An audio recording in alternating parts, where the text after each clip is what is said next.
ಎಷ್ಟು ಖುಷಿ ಇದೆ. ಎಲ್ಲೆಲ್ಲಿ ಸಂಭ್ರಮಾಚರಣೆ ನಡೀತು ಇಲ್ಲಿಯ ತನಕ? ಈ ಸ್ಟುಡಿಯೋ ಬರುವ ಮುಂಚೆನೆ ಎಲ್ಲೆಲ್ಲಿ ಸಂಭ್ರಮಾಚರಣೆ?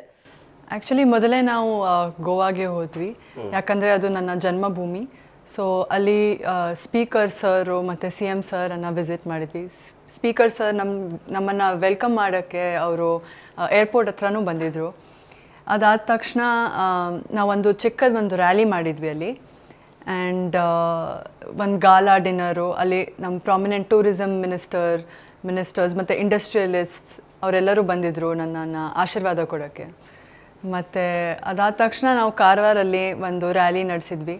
ಅಲ್ಲಿ ವಿ ಗಾಟ್ ಹೆಲಿಕಾಪ್ಟರ್ ಅಲ್ಲಿ ನಾವು ಬಂದು ಸ್ವಲ್ಪ ಕಿಡ್ಸನ್ನು ಒಂದು ಚಿಕ್ಕದೊಂದು ರೈಡು ಮಾಡಿಸಿದ್ವಿ. ಮತ್ತು ರ್ಯಾಲಿ ತುಂಬ ಚೆನ್ನಾಗಿತ್ತು. ಅದಾದಮೇಲೆ ನಮ್ಮ ಟ್ರೆಡಿಷ್ನಲ್ ಡ್ಯಾನ್ಸ್ ಇತ್ತು, ಕರಡಿ ಅವ್ರದ್ದೇನೋ ಡ್ಯಾನ್ಸ್ ಇತ್ತು. ಸೊ ಈ ಥರ ಫುಲ್ ಸೆಲೆಬ್ರೇಷನ್ ಆಗಿತ್ತು. ಆಮೇಲೆ ಕೊನೆಯ ಹತ್ರ ನಾನು ಸೆಲೆಬ್ರೇಷನ್ ಮೂಡಲ್ಲೇ ಇದ್ದೀರಾ? ಹೌದು. ಸೊ ಕೊನೆಗೆ ನಮ್ಮ ಮನೆ ಹತ್ರ ಬರುವಾಗ ಎಲ್ಲರೂ ಒಂದು ಕ್ಯಾಂಡಲನ್ನು ದೀಪವನ್ನು ತಗೊಂಡು ಕೈಯಲ್ಲಿ ನನ್ನ ವೆಲ್ಕಮ್ ಮಾಡಿದರು. ತುಂಬ ಖುಷಿ ಆಯಿತು. ಅದಾದ ತಕ್ಷಣ ಇವಾಗ just we've met honourable DCM DK Shivakumar sir. ಮತ್ತು ಅಲ್ಲಿಂದ ಸ್ಟ್ರೇಟ್ ನಿಮ್ಮನ್ನು ಭೇಟಿ ಆಗೋಣ ಅಂತ ಬಂದೆ.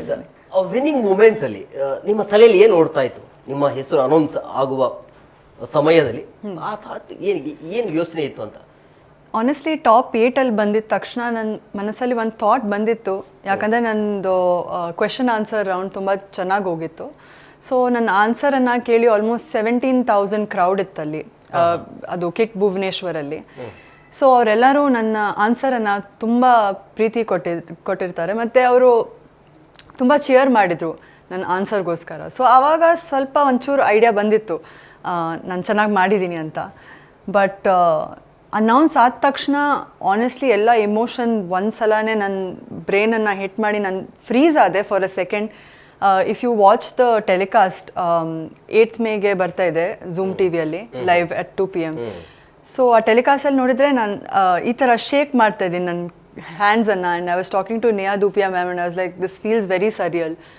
ಸೊ ಆವಾಗ ಅದು ಹೆಮ್ಮೆಯ ಪ್ರಶ್ನೆ ಅಂದರೆ ಇಂಡಿಯಾ ಅಂತ ಇಲ್ಲಿ ಸ್ಯಾಶ್ ನನ್ನ ಹೃದಯದ ಸಮೀಪ ಇಟ್ಟಿದ್ದಾವಾಗ ಅದೊಂದು ಫೀಲಿಂಗೇ ಬೇರೆದಾಗಿತ್ತು ಸರ್. ಎಷ್ಟು ರೌಂಡ್ ಇರುತ್ತೆ ಆರಂಭದಿಂದ?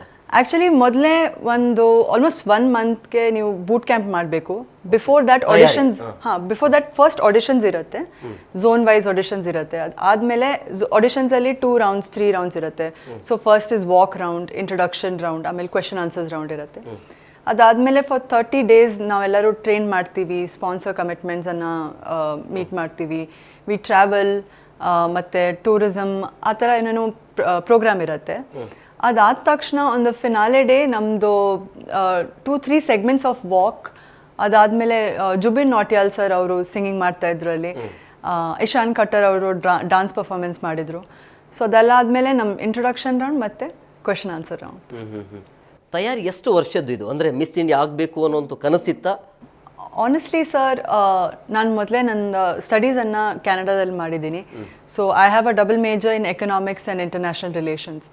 ಅದಾದ ತಕ್ಷಣ ಐ ಆಲ್ಸೋ ಗಾಟ್ ಸ್ಕೌಟೆಡ್ ಇಲ್ಲಿ ಬೈ ಪ್ರಸಾದ್ ಬಿದಪ್ಪ ಸರ್. ಅವರು ದೀಪಿಕಾ ಅನುಷ್ಕಾ ಅವರನ್ನು ಲಾಂಚ್ ಮಾಡಿದ್ದಾರೆ. ಸೊ ಆವಾಗ ನನ್ನ ಮಾಡಲಿಂಗ್ ಜರ್ನಿ ಶುರು ಆಯಿತು. ಬಟ್ ಸ್ವಲ್ಪ ಒಂಚೂರು ಡಿಸಪಾಯಿಂಟ್ಮೆಂಟ್ ಇತ್ತು, ಯಾಕಂದರೆ ಮಾಡಲಿಂಗಲ್ಲಿ it's very difficult to get that fame or attention, ಯಾಕಂದರೆ ತುಂಬ ಸ್ಯಾಚುರೇಟೆಡ್ ಆಗಿದೆ ಇಂಡಸ್ಟ್ರಿ.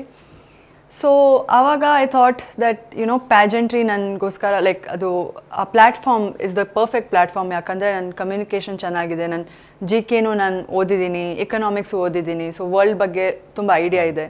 ಆ್ಯಂಡ್ ಪ್ಲಸ್ ನಂದು ಮಾಡಲಿಂಗ್ ಜರ್ನಿಯಿಂದ ಸ್ವಲ್ಪ ಕ್ಯಾಮೆರಾ ಪ್ರೆಸೆನ್ಸು ಅದೆಲ್ಲ ಬೆಳೆದೀನಿ. So this was the natural next step for me. And ಇವಾಗ ಅದನ್ನು ರಿಫ್ಲೆಕ್ಟ್ ಮಾಡಿದರೆ ಐ ಥಿಂಕ್ ದೇವರೇ ಇದನ್ನು ಮಾಡಿದ್ದಾರೆ. ದಟ್ ಮೊದಲೇ ಅಲ್ಲಿ ಕ್ಯಾನಡಾ ಹೋಗೋದು ಎಲ್ಲ ಸ್ಕ್ಯಾಟರ್ಡ್ ಕಾಣಿಸ್ತಾ ಇದೆ ನೋಡುವಾಗ, but now it all make sense that why my journey was as in a circle. So ಅದೇ ನನ್ನ ಈ ಮಾಡೆಲಿಂಗ್ ಕ್ಷೇತ್ರವನ್ನು ಆಯ್ಕೆ ಮಾಡಿಕೊಂಡಿದ್ದು ಯಾಕೆ ಸರ್? ನನಗೆ ಅಂದರೆ ಮನಸ್ಸಲ್ಲಿತ್ತು ಯಾವಾಗಲೂ ಮಾಡೋಣ ಅಂತ. ಬಟ್ ಆವಾಗ I was 10 kilos heavier sir.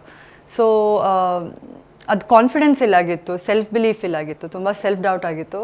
But ನನ್ನ ಫ್ರೆಂಡ್ಸ್ ಎಲ್ಲರೂ ನನ್ನನ್ನು ತುಂಬ ಸಪೋರ್ಟ್ ಮಾಡಿದ್ದಾರೆ. ಅವರು ಯಾವಾಗಲೂ ನಾನು ಆಡಿಷನ್ ಹೋಗೋದಾವಾಗ ಆಲ್ಮೋಸ್ಟ್ 6 to 7 hours ನನ್ನ ಜೊತೆಗೆ ಆಡಿಷನಲ್ಲಿ ಅಲ್ಲೇ ಹೊರಗಡೆ ಕೂತ್ಕೊಂಡಿರ್ತಿದ್ರು ಅವರು. ಸೊ ಅವ್ರ ಸಪೋರ್ಟಿಂದ ತುಂಬ ಕರೇಜ್ ಸಿಕ್ತು. ನನ್ನ ಪೇರೆಂಟ್ಸು ನನ್ನನ್ನು ತುಂಬ ಸಪೋರ್ಟ್ ಮಾಡಿದ್ದಾರೆ. ಸೊ ಅದಾದ ತಕ್ಷಣ ಐ ಥಿಂಕ್ ಅದೊಂದು ಇಂಟ್ರೆಸ್ಟು ಇತ್ತು, ಬಟ್ ಕರೇಜ್ ಕಡಿಮೆ ಇತ್ತು. ಬಟ್ ಆ ಕರೇಜ್ ನನ್ನ ಕ್ಲೋಸ್ ಒನ್ಸ್ ನಾನು ಕೊಟ್ಟಿದ ತಕ್ಷಣ ನಾನು ಆ ಫೀಲ್ಡಲ್ಲಿ ವೆಂಚರ್ ಮಾಡಿದ್ದೀನಿ.